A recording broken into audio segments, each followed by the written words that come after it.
Hi everyone, welcome back to the Airing Austin YouTube channel. My name is Austin, and today we're going to be talking about Avatar: The Last Airbender. Sorry, what was that? Oh. Oh, wrong Avatar. No, but in all seriousness, we are going to be talking about Avatar: The Way of Water. This will be a non-spoiler movie review, so if you have not seen the movie at all, you are safe to continue watching.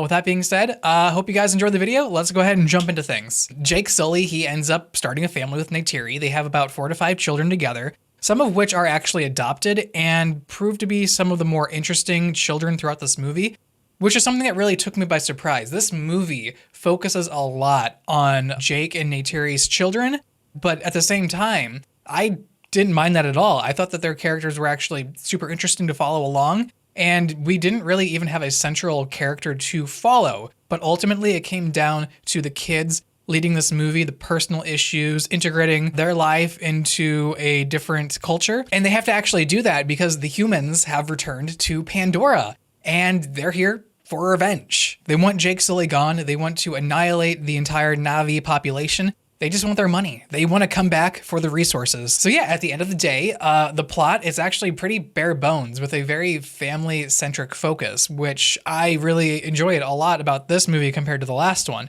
That's what really makes this movie different from the first Avatar movie. And along the way, there's lots of mysteries being set up for the world of Avatar. And by that, I mean the upcoming sequels. I think that they're making, 4 or 5 other movies besides these 2? So yeah, I'm kind of saying that with a bit of concern, but in reality, the setup for a lot of the characters was really engaging. More specifically, some of the children in this movie, they were absolute standouts. And unfortunately, I can't talk about the reasons why I like them so much. I wanted to know more about these kids, and that's what this movie ultimately was for me. A set-up movie for other movies. A 3-hour-long set-up movie. When it comes down to it, yeah, the screen time, it makes sense. I think every scene was very important to be there. Maybe some scenes could have been trimmed down a little bit shorter because the idea is, yeah, we understand it. Now we're just kind of looking at these lingering shots that we don't really need to be lingering on for as long as we did. Which in turn, yeah, there were some moments in this movie where I was thinking to myself, what time is it?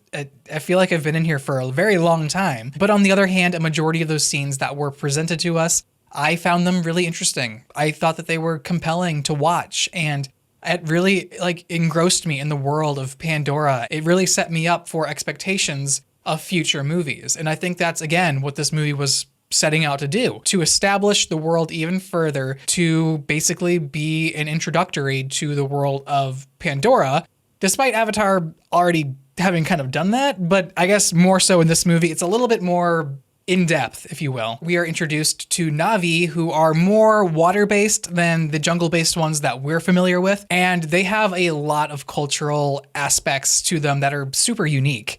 I mean, some of their breathing techniques were interesting, and so being water-based, yeah, that makes sense. They have to hold their breath. They need to learn breath control. That was actually something that I picked up on, and it wasn't ever explained throughout the movie. Yeah, this makes sense. They're water-based Na'vi. This is super interesting that they actually put this in the script and it was acted out, and it all just kind of, it blends the universe together. It's world building. But going back to the characters real quick, I was thoroughly surprised by how little both Jake Sully and Neytiri were actually in this movie, because they were the main characters in the first movies. I really had to recalibrate my brain. I had to think, yeah, no, this movie is no longer about just Jake Sully. This movie is about the world of Pandora, the cultural aspects, the world building, the phenomena of the story that's going on, even the technical aspects of the movie. Speaking of which, there were very little scenes where I got taken out of the movie because I could not notice the CGI at all, which is super impressive. Maybe if there was some small lighting scenes and there was one instance where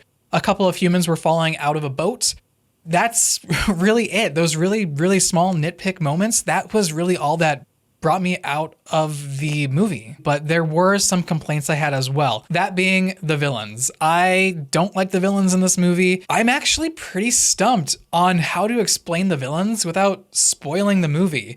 So really all I can say is they're kind of boring. They're just not interesting at all. There's a point in the movie where I'm thinking to myself, oh, yeah, they were in the movie, weren't they? We haven't seen them in like an hour. Where have they been? Typically in these movie reviews, I like to speak about my favorite part about the movie. And I kind of did that a little bit with like the technical aspects, the world building, the culture, all of that. I would have to say that's a huge part in all of that. But what really tied it all together for me was the character of Kiri. And I literally cannot talk about this character whatsoever without spoiling the movie.